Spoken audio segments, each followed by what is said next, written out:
can block my number and you can unadd me on everything, but you can't uneat this ass, bitch. Next time you're on a date, do the dinosaur test on your date. What that is basically you just ask them what their favorite dinosaur is. And if they have no answer or they say, I don't know, or I don't know any dinosaurs, get the fuck out. They have zero personality. Because I promise you, anybody with any personality that's worth anything will have a favorite dinosaur. Even if they don't know the names of it, they'll be able to describe it. They'll be like, oh yeah, the big one with the 3 horns. Or they'll be like the one with the really long neck. Or the one that flies. But if they just can't come up with any answer for what their favorite dinosaur is, they have zero personality. They have the personality of a rubber fucking duck that doesn't squeak. The very first human birth was just live streamed on twitch.tv/Fandy. Yes, Fandy just gave birth live on Twitch to like 20,000 people. And, you know, I don't really know how to feel about that. On one hand, it's like, that's kind of lit, right? Like we've you know, improved so much as a people that like we can live stream births to like thousands and thousands of people all over the world. Like that's kind of lit as a concept. But also it's like, I feel like that, you know, we're blending the live streaming and social media too much with real life. Like I think there are some things that need to stay off the internet, in my opinion. And I'm not bashing on her or hating on her or anything like that. I'm just thinking that, you know, there's definitely a road where you regret doing that down the road. You know, now, you know, maybe she doesn't, she probably won't realistically, but I don't know. I feel a little bit odd. Like we're breaking this barrier between social media and real life that we used to have, right? Social media used to be where we would put our like facade onto the internet and we didn't really let people into our private life. Like even if you acted authentic, there was still kind of this barrier. But now we're letting people in that we don't know, and like 20,000 of them, onto one of the most vulnerable and authentic, you know, times that you can possibly be as a person, as a human, and that's the birth of a child, right? Like that is as raw and as vulnerable as it gets. And I don't know if going down that path and opening that up is realistically a good thing or if it's like a Black Mirror episode. If our knees bent the opposite direction, what would our chairs look like? Would we even be able to sit down at all? I don't know. I don't have a good feeling about that. How many owls would it take for you to see in one day before you started to think something was suspicious? Because for me, I think it'd be 4. If you fart, they're gonna forget in a day. But if you shit yourself, they're gonna remember for a lifetime. The lesson here, you gotta make big plays to be a big player.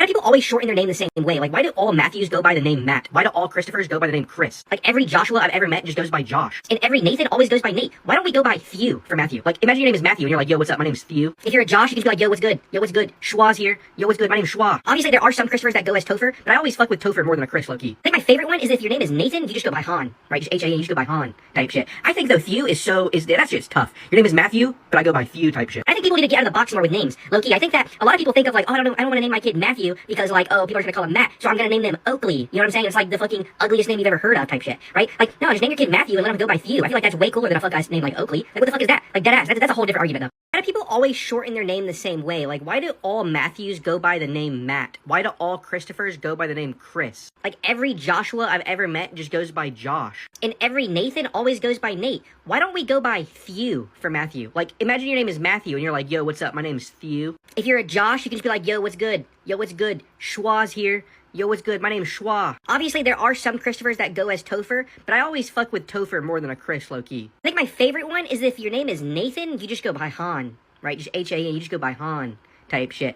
I think, though, Thew that shit's tough. Your name is Matthew, but I go by Thew type shit. I think people need to get out of the box more with names, low-key. I think that a lot of people think of like, oh, I don't want to name my kid Matthew because like, oh, people are just going to call him Matt, so I'm going to name them Oakley. You know what I'm saying? And it's like the fucking ugliest name you've ever heard of type shit, right? Like, no, just name your kid Matthew and let him go by Thew. I feel like that's way cooler than a fuck-ass name like Oakley. Like, what the fuck is that? Like, deadass. That's a whole different argument, though. Top 10 brain rot memes of October. Coming in at number 10 is the unfunny but super catchy Chicken Star song. Coming at number 9 is the song from Despicable Me, Pum Pum Pum Pum Tra La La La La. Catchy but unfunny at the same time. Coming in at number 8 is Ali Nice Guy. It's a guy in an interview. He goes, Ali, you're a nice guy.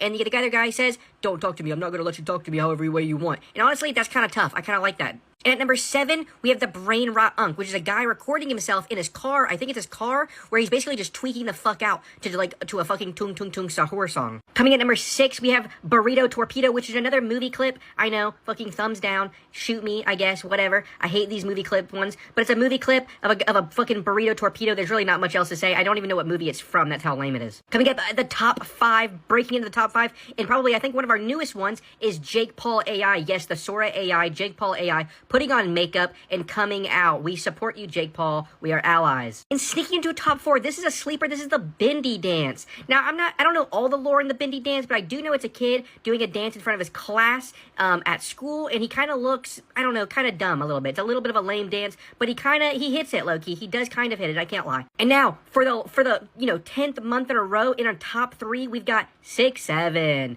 6'7". It has dropped out of our top 2, but it remains steady in the top 3. And now in our top 2 is the Aries Spear interview that he goes. He has a lot of really good catchphrases. I'm not going to repeat them all. Some of them are not really family friendly and for me to say, but the Aries Spear interview is definitely the top 2. And the number 1 undisputed best meme of October is Blue Collar SpongeBob. Yes, Blue Collar SpongeBob. Do non-edible things still have calories? Like, does a door have calories if I were to chop it up and eat it? And if a door does have calories, certainly a mattress has more calories. Think about how dense a mattress would be and how many calories it would probably be. It would be probably like the equivalent of eating a Snickers bar. And while we're on the topic of a mattress, what about glass? How many calories would glass have? Or a porcelain toilet? If you were to eat the back of a porcelain toilet for your birthday, how many calories would that be overall? I mean, it's just odd to think about, because it's obviously not protein, it's not made of fat, and it's not really made of carbs either, so where are the calories coming from if you were to eat, I don't know, your mom's favorite picture? I think me personally, I would really love a bowl of some hot electrical wires and sauce. I think that would be pretty good, but I don't really know what the calorie intake would be like. I feel like they'd probably be less than, regular noodles, like pasta noodles, but I don't know. I feel like it's still going to have something in it, but I'm just not really sure what it would be, if I'm being honest. New lingo, Yardy. It stands for you already know, but then I shortened it down to Yardy know, and now it's just Yardy. I like to use this in the place of yes whenever I'm being asked a question like, oh, you trying to go out tonight? Yardy. Yardy. See, it just commands so much more respect than like, oh yeah, sure bro, yeah, I'd like to go out, I guess. Nah, Yardy, I'm committed. I'm so locked in. Yardy. Yardy.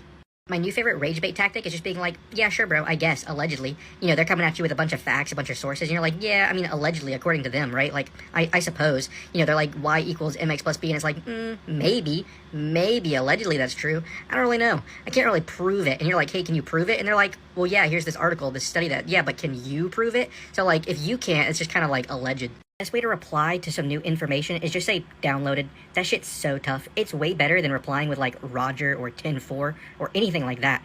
It really takes a higher level of thinking to see how locked in that saying is. Just being like, oh, downloaded. My new favorite rage bait tactic is just saying, oh, did you learn that at then whatever, their university name is. Like, oh, did you learn that at Columbia University? It's so passive aggressive. It really grinds their gears because it really diminishes their achievements in life. And honestly, that is what rage baiting is about.